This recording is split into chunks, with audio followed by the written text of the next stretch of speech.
तो यहाँ हम कुछ और न्यूमेरिकल्स देख लेते हैं। A displacement wave is represented by y equals to this much where y, t and x is in centimeter, second and centimeter respectively. Find the amplitude, period, angular frequency, wavelength. Also calculate the amplitude and amplitude of the particle velocity and particle acceleration. तो ये सब हमें पूछा है। y क्या दिया है, y is equals to 0.25 into 10⁻³ sine 500t minus 0.025 x। हमारा बेसिक इक्वेशन क्या है, y equals to a sine omega t minus के एक्स। अगर मैं इनसे कंपेयर करूँ, कंपेयर कर करके लिखूँ तो मैं एम्पलीट्यूड a को लिख सकता हूँ 0.25 इंटू 10⁻³ यूनिट क्या, सेंटीमीटर। क्यों, यहाँ दिया है कि ये सेंटीमीटर पे, y सेंटीमीटर पे है, x सेंटीमीटर में है और t जो है वो सेकंड में है। तो ये एम्पलीट्यूड हो गया इन सेंटीमीटर। नेक्स्ट क्या पूछ रहे हैं, नेक्स्ट पूछ रहे हैं पीरियड। पीरियड मतलब टाइम पीरियड। मुझे यहाँ से कंपेयर करूँ तो पता चल रहा है ओमेगा इज इक्वल्स टू 500 और मुझे ये भी पता है कि ओमेगा क्या होता है 2π/t इज इक्वल्स टू 500। तो यहाँ से मैं लिख सकता हूँ t इज इक्वल्स टू 2π/500, 2π/500। देखिए ये ऊपर ले जाऊँगा, ये नीचे ले आऊँगा, 2π/500। 2π/500 को मैं क्या लिख सकता हूँ, π/250 यूनिट सेकेंड हो गया।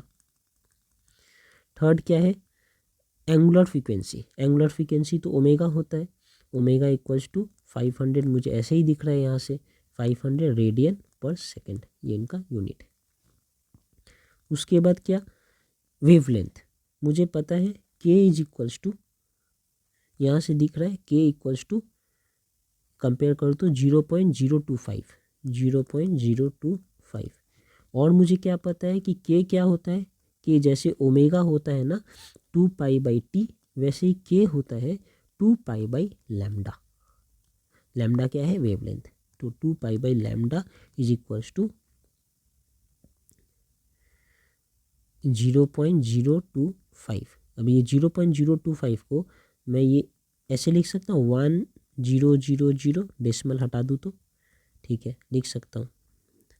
तो मैं इसे और लिख देता हूँ 25/1000।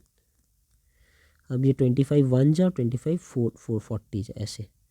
फिर यहाँ से लिख सकता हूँ 2π/λ इज इक्वल्स टू 1/40 और यहाँ से लिख सकता हूँ लैम्डा इक्वल्स टू 80π। कैसे, ये 40 इधर ले गया और ये लैम्डा इधर, तो 40 into 2π 80π, so lambda equals to 80π centimetre. ये हो गया हमारा 4। अब क्या बोल रहे हैं, calculate the amplitude of the particle velocity. अब ये वेलोसिटी का एम्पलीट्यूड मुझे निकालने को कह रहे हैं, वेलोसिटी का एम्पलीट्यूड। तो पहले वेलोसिटी देखते हैं, वेलोसिटी क्या होता है, dy/dt, ये वेलोसिटी होगा। तो इनका अगर मैं डेरिवेटिव करूँगा इन वाले का, तो हमारा डेरिवेटिव करके आएगा ऐसा, a cos ओमेगा, साइन का डेरिवेटिव cos होता है, cos ओमेगा t माइनस के एक्स ओमेगा। तो इसे लिख सकता हूँ a omega cos omega t minus के एक्स।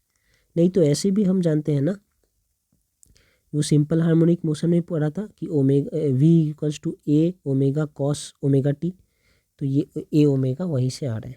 तो ये हो गया हमारा एम्पलीट्यूड, इस एक्सप्रेशन का एम्पलीट्यूड। तो v वेलोसिटी का एम्पलीट्यूड क्या है, amplitude of the velocity, amplitude of velocity equals to a omega. a कितना है 0.25 इंटू 10⁻³ और ओमेगा कितना है 500। करते हैं तो ये होगा 125, ये पॉइंट भी हट जाएगा, ये 125 ठीक है, इंटू 10⁻³ सेंटीमीटर पर सेकेंड, ये इनका आंसर होगा। अब इसे सॉल्व करके देखिए, ऐसा ही आता है। फिर क्या कह रहे हैं, फ्रीक्वेंसी, एक्सेलरेशन। एक्सेलरेशन को f से डिनोट करते हैं, एक्सेलरेशन इक्वल्स टू dv/dx होता है, dv/dt इनका फिर से। तो इनका फिर से अगर मैं डेरिवेटिव करूँगा तो ये a ओमेगा, तो a ओमेगा है, ये cos को मैं लिख सकता हूँ minus sign omega t minus के एक्स और फिर इनका ये डेरिवेशन होगा ओमेगा। तो बेसिकली ये minus A omega square sine omega T minus के एक्स। फिर अगर मैं देखूं तो मैग्नीट्यूड वाइज, हाँ ये नेगेटिव साइन तो ठीक है, लेकिन ये मैग्नीट्यूड वाइज इतना एम्पलीट्यूड है, तो फिर एम्पलीट्यूड ऑफ फ्रीक्वेंसी एक्सेलरेशन क्या हुआ, ए ओमेगा स्क्वायर। तो ए ओमेगा तो मैं निकाल के ही रखा हूँ पहले से, 125 इंटू 10⁻³ ये ओमेगा है। इसमें फिर से एक ओमेगा लगा देता हूँ तो 500। तो अब मैं अगर इसके संग इससे मल्टीप्लाई करूँ तो ये 62500 इंटू 10⁻³ सेंटीमीटर पर सेकेंड स्क्वायर है।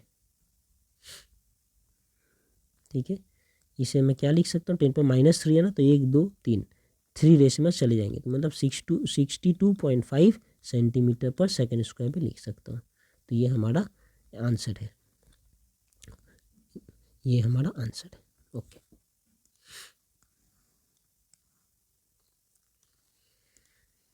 यहाँ कह रहे हैं कि 2 waves of angular frequency 50 radian per second and 5000 radian per second have same displacement amplitude इतना। तो उनका एम्पलीट्यूड सेम है लेकिन ओमेगा अलग अलग है। तो एक का ओमेगा है omega 1 is equals to 50 radian per second, और एक का ओमेगा है 5000 रेडियन पर सेकेंड। दोनों के एम्पलीट्यूड सेम है, दोनों के एम्पलीट्यूड A1 और A2, दोनों के एम्पलीट्यूड कितने हैं, 3 इंटू 10⁻5 सेंटीमीटर, इनका भी 3 into 10⁻5 centimetre. Find the acceleration amplitude of them, acceleration का एम्पलीट्यूड निकालना है। तो एम्पलीट्यूड ऑफ एक्सेलरेशन हमने अभी पहले वाले में ही देखा था ना, एक्सेलरेशन के एम्पलीट्यूड को कितना कहते थे, ए ओमेगा स्क्वायर। तो दोनों का मुझे एम्पलीट्यूड निकालना है, मतलब मुझे A1 ओमेगा 1 स्क्वायर निकालना है, और फिर नंबर 1 और नंबर 2 निकालना है मुझे A2 ओमेगा 2 स्क्वायर, ये मुझे निकालना है। ठीक है, ए लिख सकते हैं A1 3 इंटू 10⁻5, ओमेगा 1 को लिख सकता हूँ 50 इंटू 50, क्योंकि ये ओमेगा 1 स्क्वायर है तो 50 इंटू 50। इसे अगर देखूँ मैं 50 इंटू 50 2500 इंटू 7 इंटू 3 मतलब 7500 इंटू 10⁻5 सेंटीमीटर पर सेकेंड स्क्वायर। क्यों सेंटीमीटर लिख रहा हूँ, ये सेंटीमीटर में दिया है, ये सेंटीमीटर में दिया है। इनके लिए 3 इंटू 10⁻5 इंटू ये ओमेगा स्क्वायर, इनका ओमेगा कितना है, ओमेगा 2 है 5000, तो 5000 इंटू 5000 क्या होगा, कंपेयर करके देखिए, यहाँ 2 जीरो ज़्यादा है और यहाँ 2 जीरो ज़्यादा, मतलब टोटल 4 जीरो ज़्यादा होंगे इनमें, बाकी सब सेम होगा। एनी हाउ इसे मैं लिख सकता हूँ, ये 5 और ये 5 25 और ये 7 25 और ये 3 75, और कितने zero 1 2 3 4 5 6 1 2 3 4 5 6 into 10 to the power ये -5। ठीक है ना, तो इसे क्या लिख सकता हूँ, और 75 into 10 to the power 6 into 10 to power -5 क्या लिख सकता हूँ, 75 इंटू 10 टू द पावर 6 -5 मतलब 10 टू द पावर 1, मतलब 75 इंटू 10 डेट मीन्स 750। तो यही चीज़ को मैं 750 भी लिख सकता हूँ। यूनिट क्या रहेगा, सेम, सेंटीमीटर पर सेकेंड स्क्वायर। तो ये हो गया हमारा आंसर।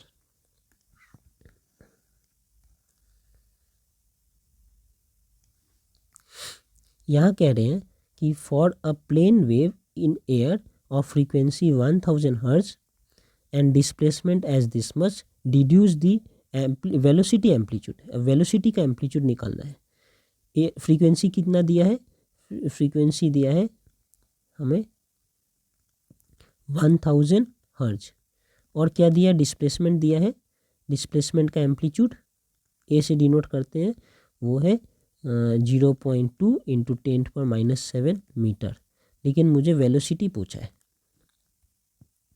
ठीक है, वेलोसिटी का एम्पलीट्यूड, तो वेलोसिटी का एम्पलीट्यूड क्या होगा, एम्पलीट्यूड ऑफ वेलोसिटी हमने उस समय डिराइव किया था, तब देखा था ना, इट इज ए ओमेगा। कैसे, ऐसे यहाँ पर हमने डेरिवेटिव निकाला था, पता चल रहा था ये ए ओमेगा जो है ये एम्पलीट्यूड ऑफ वेलोसिटी है, बाकी ये एक्सप्रेस फंक्शन है। तो हमें ए ओमेगा चाहिए। ओमेगा तो दिया नहीं है, लेकिन हमें ये पता है कि ओमेगा इक्वल्स टू 2πn होता है और n दिया है, तो मैं 2π इंटू 1000 दैट मीन्स 2000 पाई ये लिख सकता हूँ। 2000 पाई रेडियन पर सेकेंड, ये हमारा ओमेगा है। ठीक है, तो यहाँ हम पुट करते हैं। ए कितना है 0.2 इंटू 10⁻⁷ इंटू 2000 पाई। ठीक है, इतना। इसे कैसे लिख सकते हैं? इसे लिख सकते हैं, ये 2 को इसे मल्टीप्लाई कर दूंगा तो 0.4 होगा, और ये 3 0 है ना, इनके साथ एडजस्ट करूंगा तो 10⁻⁷ प्लस 3 हो जाएगा, और ये पाई का पाई ऐसा। तो मैं 0.4 पाई इंटू 10⁻⁴ लिख सकता हूँ। अब 0.4 इंटू पाई क्या होगा? पाई है 3.14 इंटू 4, देखता हूँ क्या होता है, इंटू 0.4। तो पहले 4 से ही करता हूँ, क्या होगा 6 कैरी 1 5 एंड ये 12। यहाँ पर एक डेसिमल, यहाँ 2 डेसिमल, मतलब टोटल डेसिमल के बाद 3 डिजिट्स, तो इट इज़ ये ऐसे 1.256 होगा। ठीक है ना, तो इसे मैं लिख सकता हूँ 1.256 इंटू 10⁻⁴। यूनिट क्या होगा? ना मीटर में है तो यूनिट है मीटर पर सेकेंड। ये हमारा आंसर है।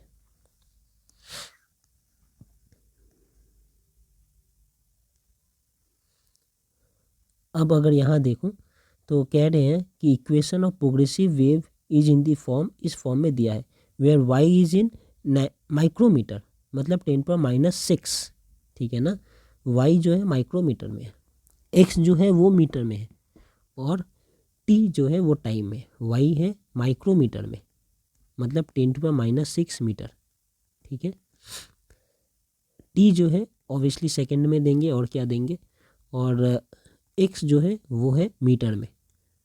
ठीक है, अब कह रहे हैं find the ratio of displacement amplitude with which the particle oscillate to the wavelength. ठीक है, कह रहे क्या, मुझे क्या निकालने के लिए कह रहे नंबर 1 में ratio of the displacement amplitude, मतलब A divided by amplitude with which the particle oscillates to the wavelength, मतलब लैम्डा। तो ए बाई लैम्डा मुझे निकालने को कह रहे फर्स्ट वाले में यहाँ पर। उसके पहले देखते हैं कि y क्या दिया है। y is equal to 60 cos 1800 t minus 5.3 x, ये हमें दिया है y में। ठीक है ना, ओके। और बेसिक एक्सप्रेशन क्या होता है y का? y is equals to a cos omega t minus के एक्स, ये बेसिक होता है। अगर मैं इन दोनों को कंपेयर करूँ तो मुझे क्या दिख रहा है? ए क्या है? ए इज इक्वल्स टू 60, लेकिन यूनिट क्या है? माइक्रोमीटर। क्यों? क्योंकि वाई जो है माइक्रोमीटर में दिया है, ये बोल चुके हैं, तो ये 60 माइक्रोमीटर है। 60 माइक्रोमीटर को मैं 60 इंटू 10⁻⁶ मीटर में भी लिख सकता हूँ। Very good. और कंपेयर करूँ तो क्या मिल रहा है मुझे? और कंपेयर करने पे मिल रहा है कि omega is equals to 1800, unit क्या है? Radian per second. ठीक है, और क्या मिल रहा है? के को कंपेयर करूं तो के इज इक्वल्स टू 5.3, यूनिट क्या है इनका? मीटर में है। ठीक है ना, मीटर नहीं, मीटर इनवर्स, रेडियन पर मीटर, सॉरी, ये है इनका यूनिट होता है रेडियन पर मीटर। तो ये के, यहाँ से मैं जानता हूँ कि के को क्या कहते हैं। के को कहते हैं के इज इक्वल्स टू 2π/λ, और ये है गिवन 5.3। तो क्या यहाँ से मैं पाई लैम्डा निकाल सकता हूँ? लैम्डा इज इक्वल्स टू ये ऊपर, तो ये 2π/5.3, ये हमारा लैम्डा है। ठीक है, अच्छी बात है। अब मैं इसे यहाँ पे पुट करूँगा और a डिवाइडेड बाई ये निकालूंगा। तो मैं लिखता हूँ a divided by lambda is equals to 60 into 10⁻⁶ divided by 2π divided by 5.3, तो ये ऊपर जाए चला जाएंगे 5.3। ये हो गया हमारा केस। इसे ये क्या लिख सकता हूँ ऐसे, ये इसे काट कर 1 से और इसे 30 से, तो ये बेसिकली अब इसे भी मल्टीप्लाई कर दूंगा 30 इंटू 5.3, ये होगा 9 और ये 1 5 15, बस 159, जीरो होगा एक और ये 0.3 से वो जीरो कट जाएगा तो ख़त्म, इंटू 10⁻⁻6 डिवाइडेड बाई, ये पाई है, पाई का मतलब है 3.14, ठीक है, इतना कुछ हमने कर दिया।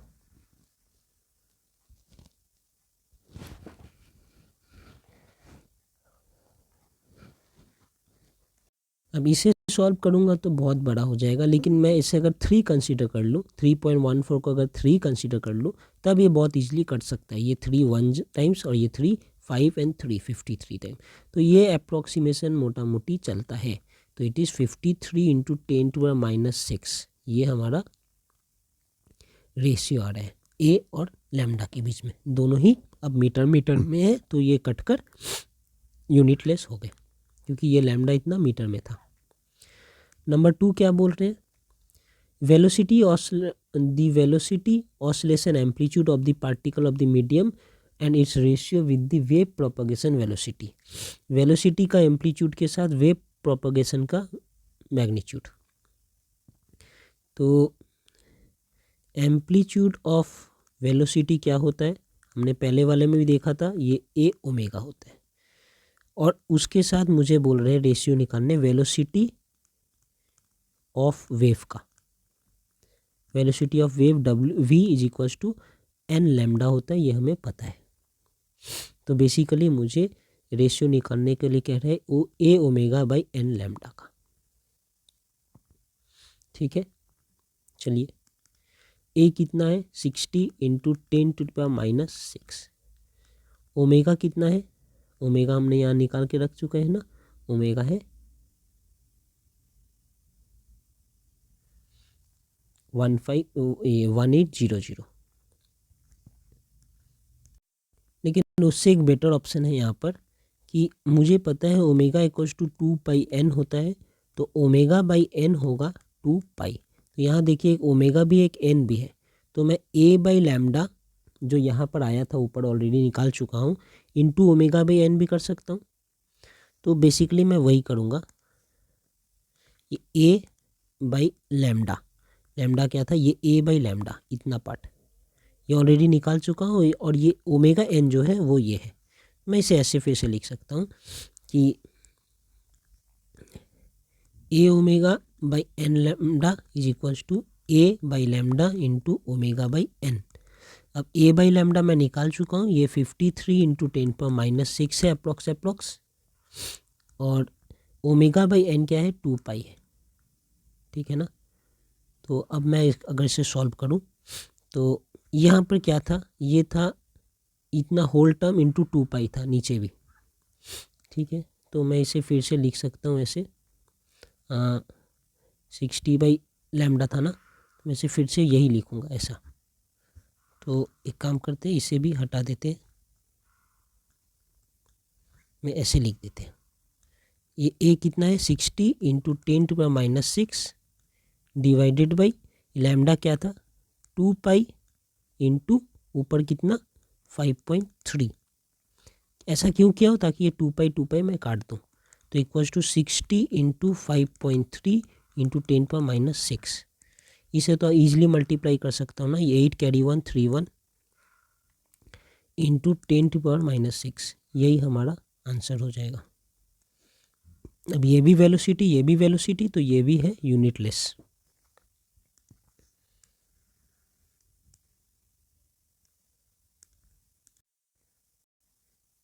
तो यहाँ पर stretched wire is observed to vibrate with a frequency of 30 hertz in fundamental mode when supports are at 60 centimetre apart. तो एक स्ट्रेच वायर है जिनका जो सपोर्ट है वो 60 सेंटीमीटर अपार्ट है, मतलब लेंथ जो इनका 60 सेंटीमीटर, ठीक है। ये इस observe to vibrate with a frequency of 30 hertz in the fundamental mode. Fundamental mode कैसा होता है, जब इनका ये एक ऊपर इस टाइप से एक लूप और एक नीचे इस टाइप से एक लूप, इस टाइप से जब ये वाइब्रेट करते हैं तो इसे फंडामेंटल कहते हैं। क्या इसी टाइप से वाइब्रेट कर सकते हैं? नहीं, दूसरा ऑप्शन भी है, तो ये ऐसे भी वाइब्रेट कर सकते हैं। तो ये इनका फंडामेंटल नहीं होगा, ये इनका सेकेंड हार्मोनिक होगा। ये फंडामेंटल है, तो बोल दिए हैं ये फंडामेंटल में वाइब्रेट कर रहे हैं। मुझे पता है कि जब ऐसा लूप होता है तो ये पूरे लूप का लैम्डा है, लैम्डा बाई, ये पूरे लूप जो है लैम्डा है। तो जब ये हाफ लूप है तो ये लैम्डा बाई 2 है। तो यहाँ भी ये हाफ लूप बना रहे हैं, तो ये एल जो है is equals to lambda by 2 है। तो ये एल जो है लैम्डा बाई 2 है। तो यहाँ से मैं लिख सकता हूँ कि इनका एल लैम्डा बाई 2 है, तो लैम्डा क्या है, 2L है। ठीक है, अब मुझे ये पता है कि V क्या होता है, V होता है lambda into n, where n is the frequency. N तो ऑलरेडी दे चुके हैं, और ये लैम्डा जो है ये 2L है, तो मैं लिख सकता हूँ 2LN। 2 इंटू एल कितना है, 60 सेंटीमीटर, ओके, इंटू एन कितना है, 30 हर्ज, ओके। तो ये कितना हो गया टोटल, 2 इंटू 6 12, 12 इंटू 3 36 और 2 जीरो सेंटीमीटर पर सेकेंड। इसे मैं ऑल्सो 36 मीटर पर सेकेंड में लिख सकता हूँ। तो ये क्या बोल रहे हैं, find the velocity of the propagation of the transverse wave in the string. तो ये है velocity of the propagation of the transverse wave in the string. इस वेलोसिटी से ये वेव स्ट्रिंग में ट्रांसवर्स कर रहा है, मतलब ट्रैवल कर रहा है। उसके बाद number 2, compute the tension of the string. इस स्ट्रिंग का टेंशन मुझे निकालना है। तो टेंशन के टर्म्स में मुझे वेलोसिटी का पता है कि velocity equals to root over T by m होता है। वेयर एम क्या है, एम ये है mass of the string per unit length, mass per unit length. तो दिया है m is equals to 0.5 gram per centimetre. Velocity इतना है, टी निकालना है। मैं इसे लिख सकता हूँ v square is equals to T by m लिख सकता हूँ। यहाँ से ये भी लिख सकता हूँ T is equals to v square m. ठीक है, तो मैं क्या लिखूँगा, T is equals to v square. V square कितना है, ये अगर मैं in terms of centimetre CGS unit लिखूँ तो ये 3600 इंटू 3600, ये हो गया v square into m. M कितना है, 0.5 इतना। तो अब मैं 3600 इंटू 3600 करूँगा, 36 इंटू 36, ये 6 कैरी 3, 18 19 20 21, और ये 8 कैरी 1 9 1 10, 6 9 2 1। तो ये 1296 1 2 3 4 जीरोस, 1 2 3 4 जीरोस इंटू 0.5। 0.5 मतलब क्या, हाफ। तो अगर इनको हाफ कर दूँ तो क्या है, 6 4 8 0 0 0 0। ये है ये टेंशन इन डाइन। डाइन क्यों, क्योंकि डाइन जो है ये सीजीएस यूनिट में है। अगर मैं इसे न्यूटन में कन्वर्ट करना चाहूँ तो मुझे पता है कि 1 newton is equal to 10⁵ dyne. तो फिर इसे मुझे 10⁵ से डिवाइड करना होगा। तो 6 4 8 0 0 0 0 डिवाइड बाई 10⁵, तो ये न्यूटन होगा। फिर इसे 10⁵ से डिवाइड करूँगा तो 1 2 3 4 5, मतलब 64.8 न्यूटन। ये इनका आंसर है।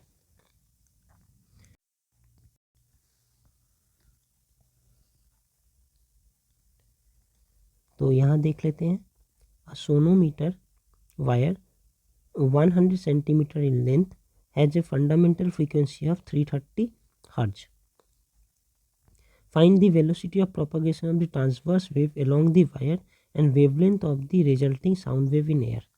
तो मुझे पहले क्या बोल रहे हैं कि एक सोनोमीटर है जिनका लेंथ है 100 सेंटीमीटर, मतलब 1 मीटर इनका लेंथ है, L equals to 1 metre, has a fundamental frequency of 330 hertz, N1 इनका जो है 330 हर्ज है। मुझे पता है ऐसे एक्सप्रेशन से भी कि N1 क्या होता है, इनका N1 होता है V/2L। ये इनका फॉर्मूला है कि L1 जो होगा इज इक्वल टू V/2L। तो यहाँ से मैं V निकाल सकता हूँ कि वेलोसिटी ऑफ इस किस वेलोसिटी से इस वेव, ये जो ट्रांसवर्स वेव है स्ट्रिंग में ट्रैवल करेंगे। वही तो मुझे पूछा है, velocity of the propagation of the transverse wave along the wire. तो मुझे यहाँ से निकाल सकते हैं कि N1 क्या है, 330 is equal to V/2 into L कितना है 1 मीटर।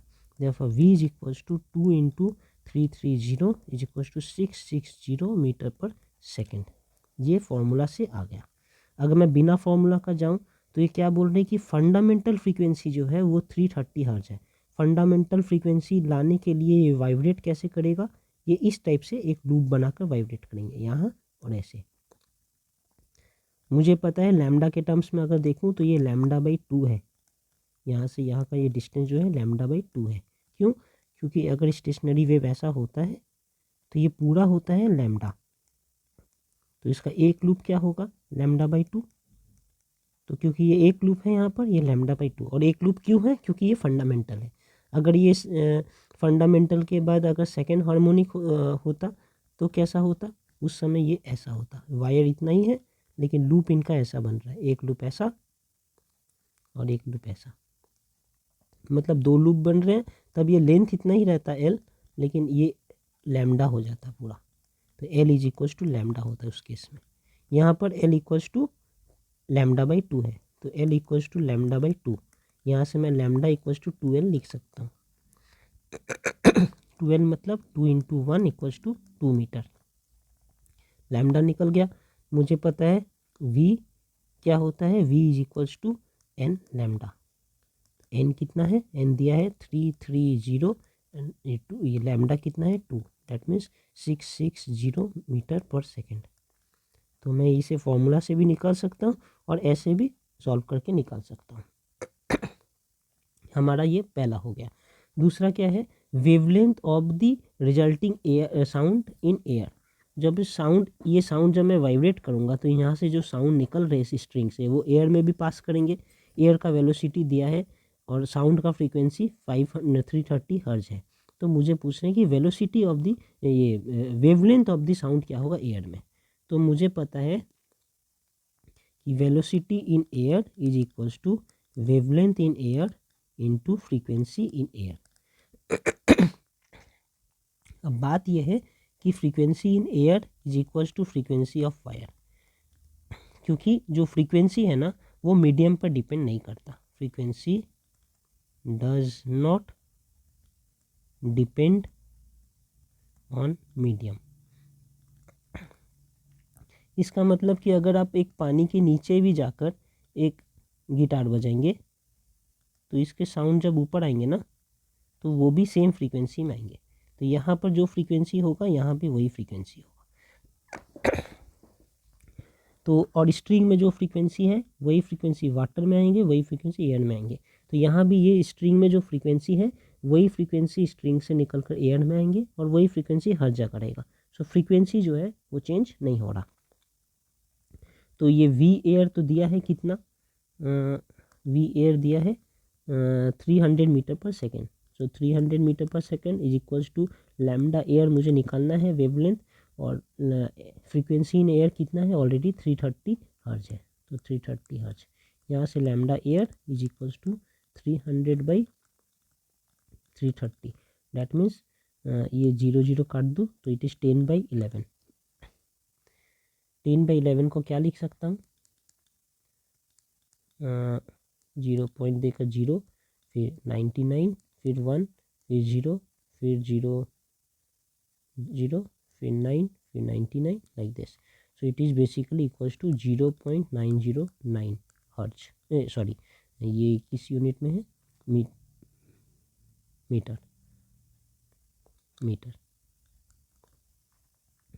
क्यों मीटर में है, क्योंकि मैंने यहाँ पर सेंटीमीटर को यहाँ पे मीटर में कन्वर्ट कर दिया था। ये लैम्डा भी हमारा मीटर में है और फ्रीक्वेंसी डिवाइडेड बाई ये हमारा 300 जो है ना ये मीटर पर सेकेंड में है।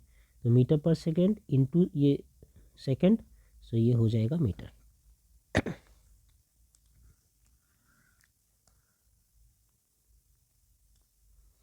नेक्स्ट देखते हैं, यहाँ पर कह रहे हैं कि a wire of uniform cross section is stretched between 2.1 centimetre apart. तो एक वायर है यूनिफॉर्म सेक्शन क्रॉस सेक्शन का, वो 100 सेंटीमीटर अपार्ट मैंने इसे टान कर रख दिया है। 100 centimetre that means 1 metre equals to 1 metre. तो ये लेंथ है equals to 1 metre. Wire is fixed at one end and a weight is hung over a pulley at the other end. तो इस एंड में वायर जो है fixed है मान लेते हैं, और इस एंड में एक पुल्ली लगाकर मैंने एक वेट यहाँ से टांग दिया है। ठीक है। A weight of 9 kg produces a fundamental frequency of 750 hertz. यहाँ पर जब 9 kg का वेट है, ठीक है, तो ये नीचे की तरफ कितना फोर्स लगाएगा, mg। ठीक है ना, mg मतलब मैं लिख सकता हूँ mg मतलब 9 इंटू 9.8 इतना न्यूटन। तो इतने न्यूटन का जब फोर्स है तब इनका फंडामेंटल फ्रीक्वेंसी जो है वो है n1 equals to 750 hertz. Fundamental frequency जब इतने फ्रीक्वेंसी का, इतने फोर्स का जब टेंशन है तो टेंशन जब इतना तो फंडामेंटल फ्रीक्वेंसी इतना। मैं लिख लेता हूँ, टेंशन जब है 9 इंटू 9.8 न्यूटन तब इनका फंडामेंटल फ्रीक्वेंसी है 750 हर्ट्ज। ठीक है। What is the velocity of the sound in wire. Velocity of the sound in wire कितना है ये बताना है। तो velocity of the sound in wire के लिए तो मुझे और कुछ नहीं, बस ये फंडामेंटल फ्रीक्वेंसी का जो फॉर्मूला है n1 इक्वल्स टू v/2l, यहाँ से ही चल जाएगा। और अगर ये फॉर्मूला नहीं पता तो मैं ऐसे कर सकता हूँ कि फंडामेंटल है ना, तो फंडामेंटल के लिए तो ये एक ऐसा एक ऊपर का लूप और एक ऐसा नीचे का लूप, तो ये एक लूप बन रहा है, मतलब l इक्वल्स टू λ/2। यहाँ से lambda is equals to 2l and v is equals to sorry हमें पता है n is equals to velocity by lambda, so n is equals to velocity by 2l। तो वहाँ से ये चीज़ आता है कि n is equals to velocity by 2l। तो यहाँ से velocity is equals to 2l/n1 is equals to 2 into L कितना है 1 मीटर इंटू n1 कितना है, n1 दिया है ना 750 तो 750, so it is basically 1500 metre per second. ये हो गया हमारा वेलोसिटी, फर्स्ट का answer. Second, if the weight is reduced to 4 kg। अब अगर मैं वेट को 4 kg कर दूँ, मतलब अब जो नया टेंशन है वो है 4 इंटू 9.8 न्यूटन। ठीक है, 4 kg। What is the velocity of the sound. तब वेलोसिटी ऑफ द साउंड क्या है वो मुझे निकालना है। उस वक्त वेलोसिटी ऑफ द साउंड क्या है, तो उस वक्त वेलोसिटी ऑफ द साउंड क्या होगा निकालने के पहले मैं ये निकाल देता हूँ कि उस वक्त फ्रीक्वेंसी क्या होगा, क्योंकि अगर मुझे फ्रीक्वेंसी पता चल गया तो वेलोसिटी इक्वल्स टू 2l/n2 होगा, ये मुझे पता है। सेकेंड जो वेलोसिटी होगा वो v2 is equals to v2 equals to 2l/n2, ये है मुझे पता है। तो मुझे n1 निकालना है। तो n1 निकालने के लिए मुझे क्या पता है, मुझे ये पता है कि v का क्या होता है, v is equals to √T/m। ठीक है, ये एक लॉ है, एक ये फॉर्मूला है कि वेलोसिटी इज इक्वल्स टू √टेंशन by mass per unit length. और मुझे क्या पता है, मुझे ये पता है कि n is equals to v/λ, n equals to v/λ। तो यहाँ से मैं लिख सकता हूँ n is equals to 1/λ √T/m।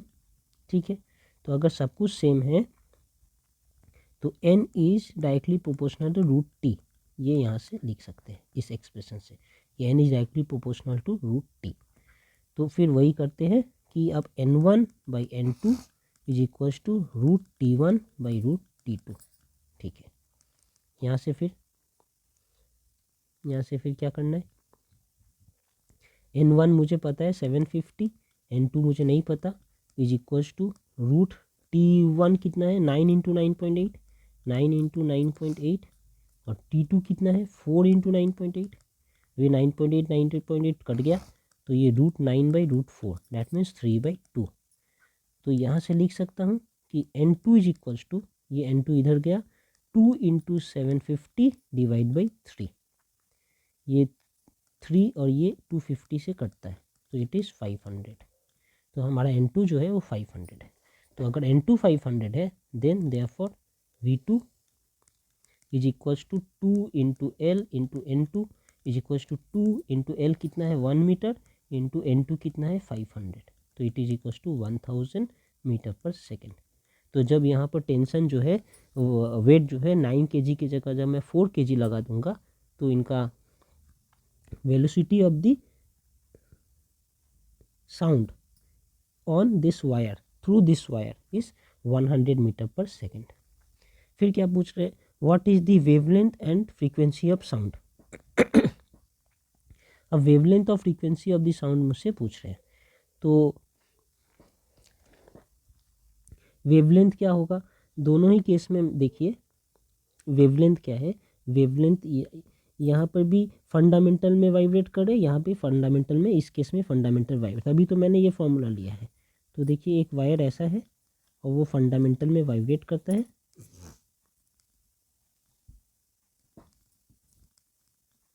ठीक है। तो इनका वेवलेंथ क्या होता है, ये अगर एल है तो इनका वेवलेंथ क्या है λ/2, तो ये L is equals to λ/2, therefore lambda is equals to 2L, ठीक है। तो यहाँ पर इट इज़ 2 मीटर। अदरवाइज हम ऐसे भी निकाल सकते हैं यहाँ से कि मुझे V2 is equals to λ2 into N2 होता है पता है, तो λ2 इज इक्वल्स टू V2/N2, तो V2 कितना है 1000 और N2 कितना है 500, इसे काट दूंगा तो ये 2 आएगा, 2 मीटर। ये हमारा λ2 हो गया यहाँ पे lambda. And frequency of the sound, अब फ्रीक्वेंसी क्या है, frequency of the sound, frequency of the sound तो मैं यहाँ निकाल ही रखा हूँ, N2 का फ्रीक्वेंसी ऑफ द साउंड क्या है 500, तो frequency of the sound is N2 is equals to 500 hertz, okay ना।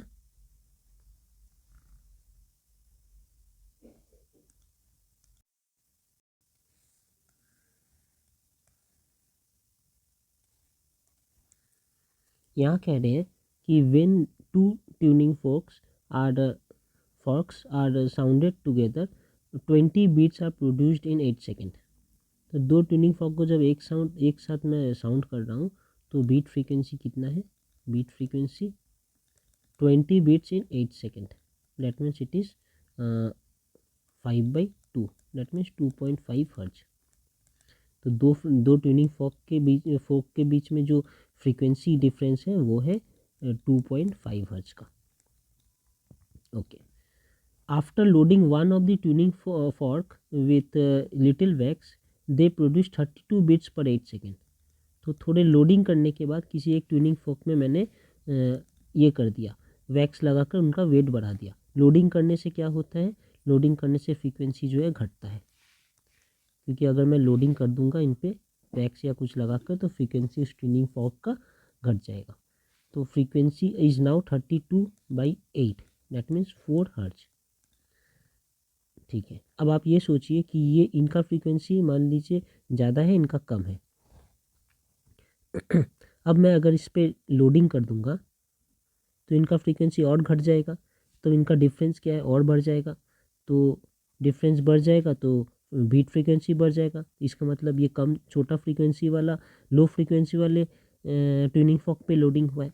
अगर हाई फ्रीक्वेंसी वाले ट्यूनिंग फॉक पे लोडिंग होता तो इनके बीच का, क्योंकि इनका फ्रीक्वेंसी बढ़ गया घट गया तो इनके बीच का जो डिफरेंस है ये भी घट जाता तो ये 2.5 से कुछ और कम होता। लेकिन यहाँ पर लो फ्रीक्वेंसी वाले पे लोडिंग हुआ है और इनका फ्रीक्वेंसी घट गया तो इनके बीच का डिफरेंस जो है वो बढ़ गया, इसलिए ये 4 सेंटीमीटर 4 हर्ट्ज हो गया।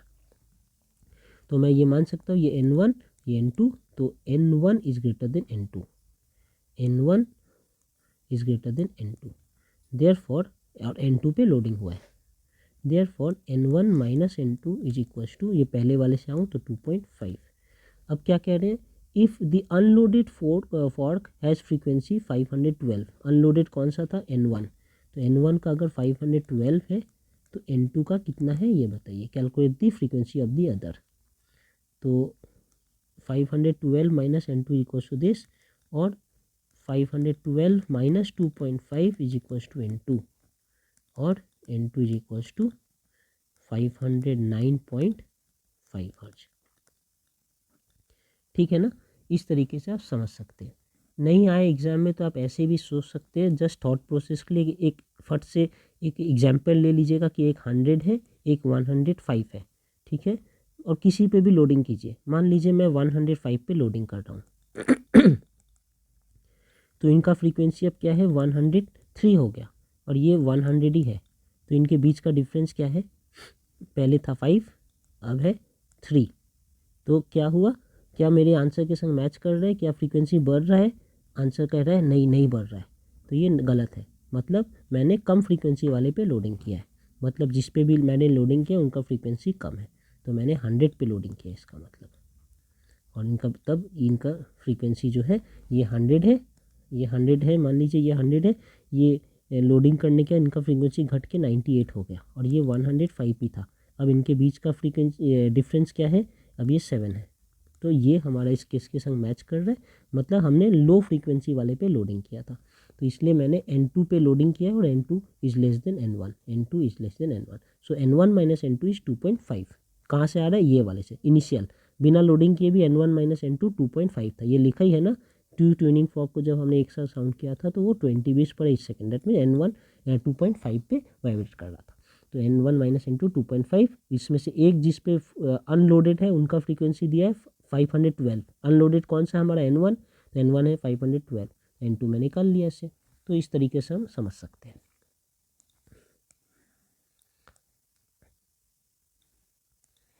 फिर से देखते हैं, two tuning forks A and B are sounded together and 8 beat per second is heard। ठीक है, दो ट्यूनिंग फॉर्क को एक साथ साउंड कर रहा हूँ और उनके बीच का फ्रीक्वेंसी क्या है, डिफरेंस क्या है, ये A है और एक B है, तो इनके बीच का जो डिफरेंस है वो कितना है, 8 फ्रीक्वेंसी का डिफरेंस है, 8 beat per hertz. A is in resonance with column of air 32 centimetre long in a pipe closed at one end. ठीक है, ए जो है वो एक 32 सेंटीमीटर लॉन्ग पाइप के साथ रेजोनेंस पे है, जो एक एंड पे क्लोज है। ठीक है, इनका लेंथ कितना है, L इक्वल्स टू 32 सेंटीमीटर इनका लेंथ है,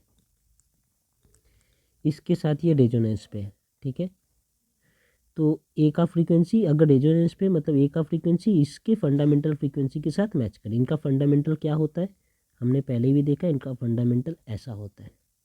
ऐसा अगर होता है तो L इज इक्वल्स टू क्या होगा, λ/4, क्योंकि ये जो वेव है ऐसा यहाँ से यहाँ इतना सा, ये λ/4 होता है। ये हाँ, ये हम जानते हैं, बहुत बार कह चुका हूँ, ये पूरा जो है ये लैम्डा है, तो इसका अगर मैं 4 टुकड़ा कर दूँ ऐसे, तो ये हो गया λ/4, फिर ये λ/4, फिर ये λ/4 और फिर ये λ/4, तो ये एक λ/4 है। ये जो है इतना सा यही यहाँ पर है, देखिए इतना, तो ये λ/4 है फंडामेंटल, तो ये λ/4, तो लैम्डा इक्वल्स टू 4L, यहाँ से मुझे पता चल गया। इनका N क्या होगा, N A is equals to, A क्यों लिख रहा हूँ, क्योंकि ये ए के संग मैच कर रहा है, ट्यूनिंग फोक ए यहाँ पे मैंने लगा कर इसे रेजोनेंस किया था, तो N A is equals to V by lambda is equals to V/4L, ये है एन ए। और दूसरा क्या कर रहा है, B is similarly in resonance when the length of the column is increase by 1 centimetre. अब ये भी क्लोज पाइप में रेजोनेंस में है, लेकिन इस केस में लेंथ ऑफ द सेंटीमीटर को मुझे बढ़ाकर 1 सेंटीमीटर बढ़ाना पड़ा, मतलब लेंथ हो गया 33 सेंटीमीटर, तब ये जाकर इसके साथ रेजोनेंस में आया है। अब यहाँ पर क्या है, ट्यूनिंग फॉर्क बी है, तो यहाँ पर L इज इक्वल्स टू फिर से λ/4, ठीक है इतना, तो यहाँ पर लैम्डा क्या है, lambda is equals to 4L, N B is equals to V/4L। ठीक है, क्योंकि V बाई लैम्डा है तो V/4L। अब यहाँ पर क्या है, L कितना है, V बाई 4 इंटू 32, मतलब v बाई ये 8 128, और इनका v is equals to l into 33, तो ये है v बाई 2 कैरी 132। ये हमारा Na और Nb आ गया। ठीक है, find the frequency of the fork. मुझे N1 Na और Nb का वैल्यू निकालना है। ठीक है, निकालूंगा, लेकिन क्या कह रहे हैं, फ्रीक्वेंसी ऑफ द फॉर्क मुझे निकालना है और उनका डिफरेंस मुझे पता है 8 हर्ट्ज है। अब आप देख कर ही बताइए कि Na बड़ा है कि Nb बड़ा है। आप यहाँ से देख कर ही बता सकते हैं कि V डिवाइडेड बाई 128 और V डिवाइडेड 132, अगर किसी एक टर्म को मैं बड़े नंबर से डिवाइड करूँगा तो वो ओवरऑल एक छोटा नंबर बनेगा। देयरफॉर Na जो है वो बड़ा है Nb से। ठीक है, इतना बात मुझे समझ आ रहा है। तो Na minus Nb is equals to 8, ये 8। ठीक है, यहाँ से आ गया मुझे।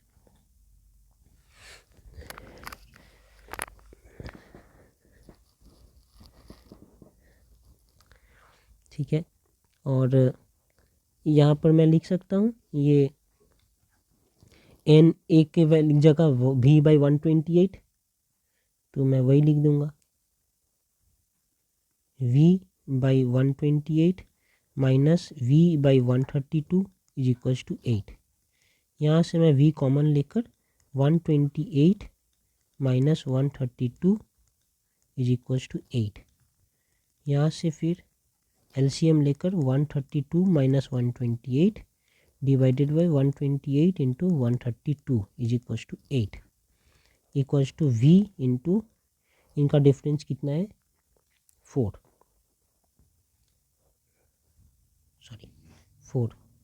Into 128 into 132 is equals to 8। यहाँ से ये और यहाँ से ये काट दूँ तो V equals to 128 into 132 into 2, ये हमारा V आ गया। ठीक है, मैंने इतना ये जो डायग्राम यहाँ से यहाँ तक इतना बनाया था, ये पूरा, ये सिर्फ ये यहाँ से ये समझ आया कि हमारा जो Na है इज़ ग्रेटर देन Nb है। ठीक है ना, ठीक है। अब Na कितना होगा, Na होगा V बाई 128, तो ठीक है, V कितना है 128 इंटू 132 इंटू 2 डिवाइडेड बाई 128, ये कटा, सो it is 132 into 2, that means 4 and ये 26 हर्ट्ज, ये हमारा Na है। Nb क्या होगा, Nb होगा V by 132 is equals to 128 into 132 into 2 by 132, ये 132 कट गया, तो ये है 6 कैरी 1 25 हर्ट्ज। तो ये हमारा बी का आंसर और ए का आंसर है।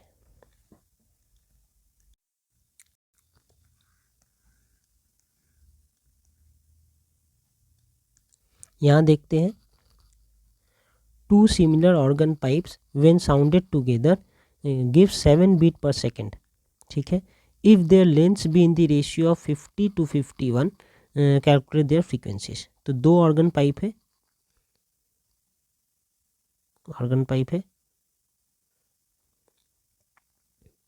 एक थोड़ा बड़ा लेंथ का, एक छोटे लेंथ का। तो ये इनका लेंथ है मान लीजिए L1, इनका लेंथ है L2, उल्टा कर लेता हूँ, इनका लेंथ है L1, इनका लेंथ है L2, तो लिखा है L1 by L2 is equals to 50 by 51, इनका रेशियो दिया है 50 बाई 51। अब मुझे क्या बोल रहे हैं कि इनकी फ्रीक्वेंसी निकालना है, जब इनके फ्रीक्वेंसी जो है उनका बीट जो है 7 बीट्स पर सेकेंड है। अब मुझे पता है कि इनका फ्रीक्वेंसी क्या होगा, इनका N1 का फ्रीक्वेंसी होगा N1 equals to V by 4L1, fundamental frequency formula है, और N2 का क्या होगा, N2 is equals to V by 4L2, ये इनका फॉर्मूला है। मुझे इन दोनों से क्या पता चल रहा है कि N जो है वो प्रोपोर्शनल टू 1 बाई L होता है। ठीक है ना, ये भी पता चल रहा है। तो मैं क्या ऐसा लिख सकता हूँ, N1 by N2 is equals to N1 by N2 is equals to L2 by L1, इससे N is equals to 1 by L, ठीक है, equals to L2 by L1। अब L2 by L1 क्या है, 51/50। तो मुझे L1 और N2 के बीच में रिलेशन पता चल गया कि N1 by N2 is equals to 51/50, ठीक है। और मुझे क्या पता है कि N1 माइनस N2 जो है वो 7 है। अब इसमें से N1 बड़ा है कि N2 बड़ा है कैसे पता चलेगा, आप यहाँ से ही देखिए कि N is inversely proportional to L, तो जिसका L बड़ा है उसका N छोटा है। तो L किसका बड़ा है, L2 का बड़ा है, L2 is greater then L1, therefore N1 is less than N2 is less than L1। जिसका L बड़ा है उसका फ्रीक्वेंसी छोटा है, यहाँ से समझ आ रहा है। तो L किसका बड़ा है, L बड़ा है L2 का, तो फ्रीक्वेंसी किसका बड़ा होगा, N1 का। Therefore N1 minus N2 is equals to 7, ठीक है ना। अब ये जस्टिफाइड हुआ ना, क्यों N1 माइनस N2 7 है और N2 माइनस N1 नहीं, क्योंकि N2 छोटा है N1 बड़ा है, ठीक है। कैसे पता चला, N2 इसलिए छोटा है क्योंकि N2 के बराबर जो L1 है वो बड़ा है। यहाँ से पता चल रहा है कि N is inversely proportional to L, ठीक है। अब मैं यहाँ पे क्या करूँगा, यहाँ से रिलेशन निकाल कर वहाँ पुट करूँगा। तो यहाँ मैं लिख सकता हूँ N1 is equals to 51/50 N2, ठीक है। तो वही करता हूँ, N1 के जगह मैं 51/50 N2 minus N2 is equals to 7। इसे मैं अगर सॉल्व करूँ तो N50/50 51/50 माइनस 1 ये whole N2 is equals to 7। इसे कैसे कर सकता हूँ, एलसीएम निकालूंगा 50 का, तो 51 minus 50 N2 is equals to 7। इसे लिख सकता हूँ 1/50 N2 इक्वल्स टू 7, और इसे लिख सकता हूँ N2 is equals to 7 into 50, that means 350 hertz. ये हमारा N2 हो गया। N1 क्या होगा, ऑब्वियसली N1 होगा, N1 इक्वल्स टू यहाँ से निकाल सकता हूँ N1 equals to 7 plus N2, that means it is 350 plus 7, that means 357 hertz. तो ये एक आंसर और ये एक आंसर। अब देख सकते हैं क्या क्या हमने यूज़ किया। सबसे बेसिक चीज़ हमने यूज़ किया ये वाला कि N is proportional to 1/L। अब L1 L2 का रेशियो दिया है तो मैंने N1 N2 का भी रेशियो इस अकॉर्डिंग निकाल लिया। और एक बात मुझे पता चला इसी रिलेशन से कि इसमें से N1 बड़ा होगा कि N2 बड़ा होगा। तो क्योंकि लेंथ बड़ा है तो लेंथ जैसे बड़ा है तो इनका फ्रीक्वेंसी कम है, ये N2 जो है ये कम होगा, N1 बड़ा होगा। उससे मैंने N1 minus N2 equals to 7 ये हमने पता किया, फिर जस्ट वैल्यू पुट करके आंसर निकला है ये और ये।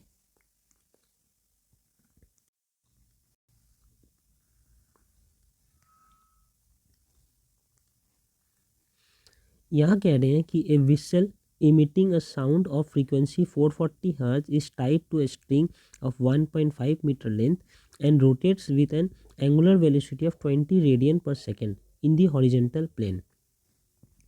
बोल रहे हैं कि एक विसल है, ये सीटी बजा रहे हैं, इसे हमने एक स्ट्रिंग से टाई किया है जो 1.5 मीटर का है, और फिर इसे मैं रोटेट कर रहा हूँ एक angular velocity of 20 radian per second. इसे मैं रोटेट कर रहा हूँ एक angular velocity of 20 radian per second, ठीक है। तो ये हमारा R इक्वल्स टू इतना है और ओमेगा इक्वल्स टू कितना है, 20 रेडियन पर सेकेंड। तो इनका वेलोसिटी क्या होगा, इनका जो वेलोसिटी है linear velocity V is equals to R omega होता है। तो equals to 1.5 metre into 20, so ये लिख सकता हूँ 30 मीटर पर सेकेंड, ये इनका वेलोसिटी है। तो इस वेलोसिटी से ये ऐसे घूमकर यहाँ आ रहे हैं, फिर इस वेलोसिटी से इधर जा रहे हैं, तो इनका ये लीनियर वेलोसिटी है। अब क्या कह रहे हैं, calculate the range of frequency heard by an observer station at a distance from the whistler, from the whistle. इस विसल से काफ़ी दूर एक ऑब्जर्वर खड़ा है, तो इसे कौन सा रेंज ऑफ फ्रीक्वेंसी सुनाई देगा। क्योंकि देखिए ये सोर्स है, ये लिसनर है और ये सोर्स है। ये सोर्स क्या अपनी जगह फिक्स्ड है, नहीं, ये सोर्स कभी यहाँ आ रहा है, यहाँ आ रहा है, यहाँ आ रहा है, दूर जा रहा है, इतना दूर चला गया और फिर ये नज़दीक आ रहा है। मतलब कि सबसे नज़दीक सोर्स यहाँ पर है और सबसे ज़्यादा दूर सोर्स यहाँ पर है। तो इनके बीच का डिस्टेंस जो है चेंज हो रहा है, पहले यहाँ था, फिर यहाँ और फिर ऐसे आ रहे। तो रेंज क्या होगा?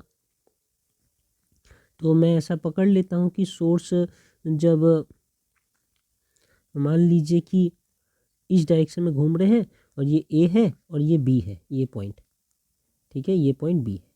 तो जब ए से बी की तरफ जा रहे हैं तो क्या हो रहा है, हमारा सोर्स लिसनर से दूर जा रहा है। अब बेसिक क्या था, ये सोर्स है, ये लिसनर है, और अगर दोनों ऐसे जा रहे हैं तो N dash is equals to N into V minus V L by V minus V S होता है। शर्त क्या है कि उनका डायरेक्शन ऐसा ही होना चाहिए, लिसनर जो है सोर्स से दूर जा रहे हैं और सोर्स जो है लिसनर के नज़दीक आ रहा है। यहाँ पर लिसनर स्टेशनरी है, लेकिन सोर्स जो है ए से बी की तरफ जब जा रहा है, ए से बी, ऐसे ए से बी, तब वो क्या हो रहा है, लिसनर से दूर जा रहा है, उल्टा, लिसनर के पास नहीं जा रहा, लिसनर से दूर जा रहा। देखिए ये लिसनर के पास जा रहा है, तो इनका एन डैश होगा एन, लिसनर तो कुछ नहीं कर रहा तो ये वी होगा, सिर्फ वी एल जीरो है, फिर ये वी प्लस वी एस। क्यों? माइनस तब होता जब सोर्स लिसनर के नज़दीक जा रहा होता। यहाँ क्या सोर्स लिसनर के नज़दीक जा रहा है, ए से बी जाते वक्त सोर्स लिसनर से दूर जा रहा है, देयरफॉर उस वक्त यहाँ पर वी प्लस वी एस होगा।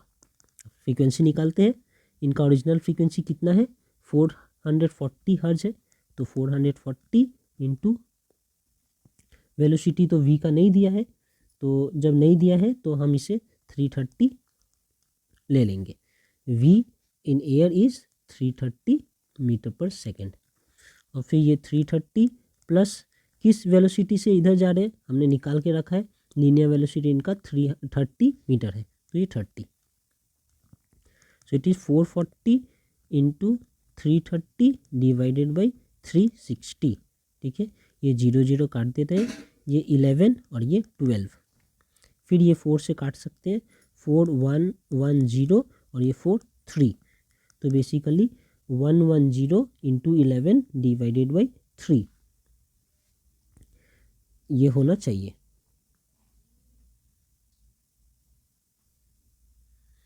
तो यहाँ देख लेते हैं, 11 इंटू 11 हमें पता है ना, ये होता है 121 और एक जीरो है तो 0 डिवाइडेड बाई 3।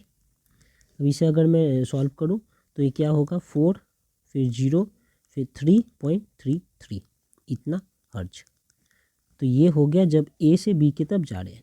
अब जब बी से ए की तरफ आ रहे हैं तब क्या होगा, देखिए जब ये बी से ए की तरफ जा रहे हैं तब हमारा सोर्स क्या है, लिसनर के तरफ जा रहा है, source is moving towards listener, तो यहाँ भी source is moving towards listener, तो ये माइनस था, यहाँ भी माइनस होगा, तो N dash is equal to N V, ये ऊपर वी एल जीरो होगा क्योंकि लिसनर चल ही नहीं रहा, divided by V minus V S.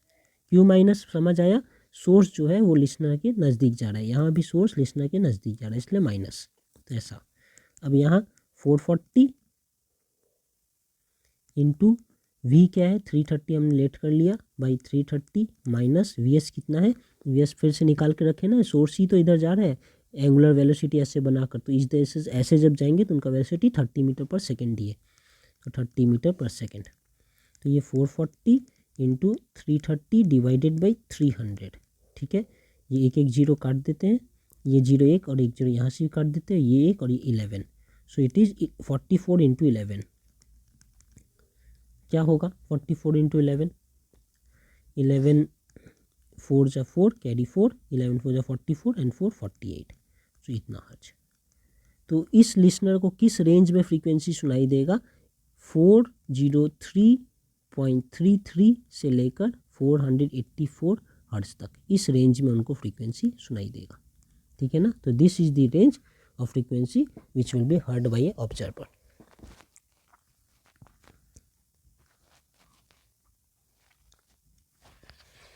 फिर देखते हैं, यहाँ कह रहे हैं कि sirens of 2 fire engines have a frequency of 650 hertz, 2 siren engine की फ्रीक्वेंसी 650 हर्ट्ज ही है। So a man hears the siren from 2 engines, one approaching him with a speed of 36 km per hour and another receding from him with a speed of 54 km per hour.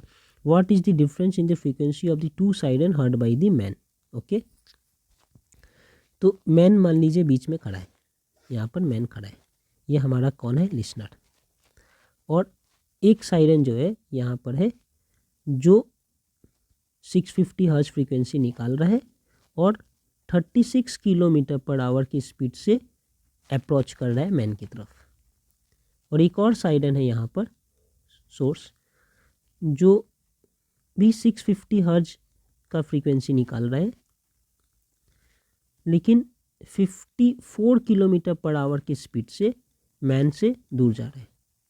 अब इस man को कौन, ये इसके कारण क्या frequency सुनाई देगा और इसके कारण क्या फ्रीक्वेंसी सुनाई देगा, ये हमें देखना है। सबसे पहले ये 36 किलोमीटर पर आवर को हम मीटर पर सेकेंड में कन्वर्ट कर लेते हैं। तो इसे हम क्या लिख सकते हैं? 36 किलोमीटर पर आवर को,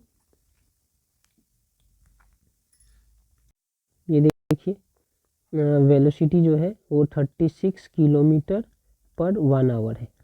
इसे मैं लिख सकता हूँ 36000 मीटर पर 1 आवर में कितना सेकंड होता है? 3600 सेकंड। तो अब इसे 1 ऐसे ऐसे काट दो और ये 36/360 मतलब 10 मीटर पर सेकंड। ये हो गया इनका वेलोसिटी। इनका वेलोसिटी कितना है? v = 54 किलोमीटर पर 1 आवर। अब देखिए मैं कैसे कन्वर्ट कर रहा हूँ। 54 किलोमीटर को क्या लिख सकता हूँ? 541230, ये मीटर हो गया। डिवाइड बाई 1 आवर को क्या लिख सकता हूँ? 3600 सेकेंड। तो ये मीटर पर सेकेंड में कन्वर्ट, 2 जीरो इधर 2 जीरो इधर से काट सकता हूँ। फिर क्या बचा? 36 और 540, ये 9 से आता है ना, 9 4 जा एंड 9 60 जा, ठीक है। तो ये 60/4 को मैं 15 भी लिख सकता हूँ काट कर। तो 15 मीटर पर सेकेंड, ये इस स्पीड से ये इधर जा रहे हैं। तो ये इनका स्पीड हो गया, ये इनका स्पीड हो गया। ये सोर्स का स्पीड है एस, ये भी इन सोर्स का स्पीड है एस। अब हमारा बेसिक क्या कहता है? बेसिक कहता है कि ये सोर्स है और ये लिसनर है। जब दोनों ऐसे ऐसे जा रहे होते हैं अपने अपने इस डायरेक्शन में, तब n dash = n v - vl by v - vs। क्या शर्त है? इनका डायरेक्शन ऐसा ही होना चाहिए। अगर डायरेक्शन चेंज हुआ तो ये माइनस जो है प्लस में कन्वर्ट हो जाएंगे, साइन भी चेंज हो जाएगा। अब मैं इसके लिए फर्स्ट केस में देखता हूँ कि मैन को क्या सुनाई देगा। तो यहाँ पर n डैश = n इंटू, जो लिसनर है वो तो स्टेशनरी है तो VL 0 है, v डिवाइडेड बाई ये क्या है? सोर्स लिसनर की तरफ आ रहा है, यहाँ भी सोर्स लिसनर की तरफ आ रहा है तो ये नेगेटिव ही है, तो v एस। और क्या है? Original frequency 650 into velocity of the sound in air दे रखा है यहाँ पर 340, तो 340 डिवाइडेड बाई 340 माइनस सोर्स का स्पीड कितना है? 10 मीटर पर सेकेंड, तो 10, so it is 650 into 340 divide by 330, ठीक है। यहाँ तक है, इसे मैं काट दूँ ऐसे ऐसे, ठीक है, काट देता हूँ। सो इट इज़ बेसिकली इतना है कि 650 इंटू 34/33। यहाँ पर इस हाल में से मैं छोड़ देता हूँ। इनके लिए देखो अगर मैं, तो n डैश क्या होगा? अगर सिर्फ ये देखो कि ये सायरन बज रहा है और लिसनर से दूर जा रहा है इस स्पीड में 15 किलोमीटर पर आवर पे, तो लिसनर को क्या सुनाई देगा? n डैश = n v, यहाँ पर VL तो 0 होगा क्योंकि लिसनर का कोई वेलोसिटी नहीं है, स्टेशनरी खड़ा है। और v यहाँ पर देखिए क्या है? सोर्स लिसनर से दूर जा रहा है, यहाँ सोर्स लिसनर के पास आ रहा था तो माइनस, सोर्स लिसनर से दूर जा रहा है तो प्लस, तो v + vs। अब ये n कितना है? 650, v कितना है? 340 डिवाइड बाई 340 प्लस vs, इनका vs कितना है? 15, तो ये 15, तो ये लिख सकता हूँ 650 इंटू 340 डिवाइड बाई 355, ठीक है। इसे भी काट सकता हूँ, एक बार काट सकता हूँ, इसे काट के लिख सकता हूँ मैं 68 और इसे काट के लिख सकता हूँ 7171, ठीक है, बाकी सब ऐसे ही छोड़ देता हूँ। अब what is the difference in the frequency of the two sign, अब जिस दो साइन के बीच में फ्रीक्वेंसी का क्या डिफरेंस है ये मुझे निकालने को कहा है। कैसे निकालेंगे, तो ऐसे ही निकालेंगे, इसे डबल डैश ले लूँ तो डिफरेंस इन फ्रीक्वेंसी क्या होगा, N dash minus N double dash is equals to 650 34/33 minus 650 68/71, ठीक है, इज इक्वल्स टू 650 कॉमन ले लेता हूँ, 34/33 माइनस 68/71, इसे अब मुझे सॉल्व करना है। तो थोड़ा सा डिफ़िकल्ट हो गया है, 650 इंटू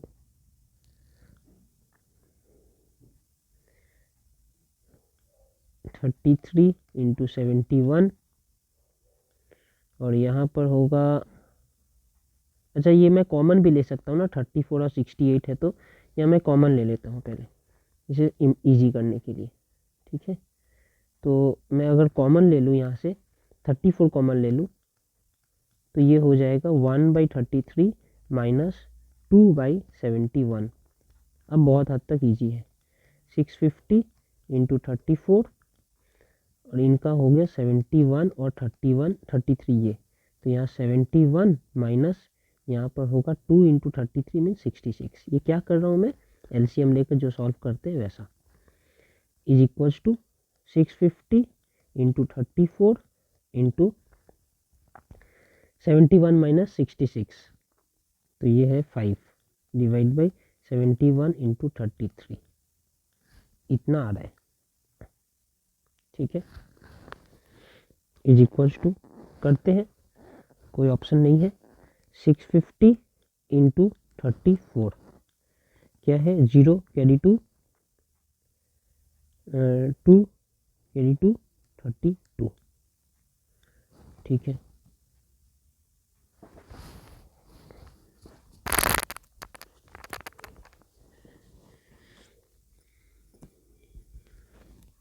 थर्टी टू नहीं सॉरी,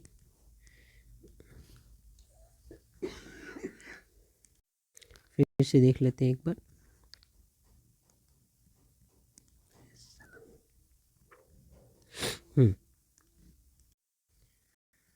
सो यहाँ पर 650 इंटू 34 करना है, तो 0 0 कैरी 2 24 25 26 इंटू 0 5 कैरी 1 18 119, तो ये 0 0 1 2 2, तो 2 2 1 0 0 इंटू 5 करेंगे फिर, तो ये 0 0 5 0 1 1, ये हो गया हमारा न्यूमरेटर 1 1 0 5 0 0 डिवाइडेड बाई 71 इंटू 33, तो ये 3 21 और फिर ये 3 21, ये 3 4 3 2, तो 2 3 2 3 4 3, ये हमारा डिनोमिनेटर, ठीक है। अब क्या करेंगे, डिवाइड करेंगे दोनों को, वो भी करना पड़ेगा, तो क्या करते हैं 2 3 4 3 डिवाइड बाई 1 1 0 5 0 0, इतना करते हैं, किससे करेंगे, सबसे पहले 4 से करते हैं, यहाँ से 4 डिजिट लेंगे तो चलेगा ही नहीं, यहाँ पर कम पड़ रहा है 1105 है, तो 4 डिजिट मुझे 5 डिजिट लेना है, यहाँ से यहाँ तक, यहाँ से यहाँ तक, इतना, ठीक है ना, इतना, तो लेते हैं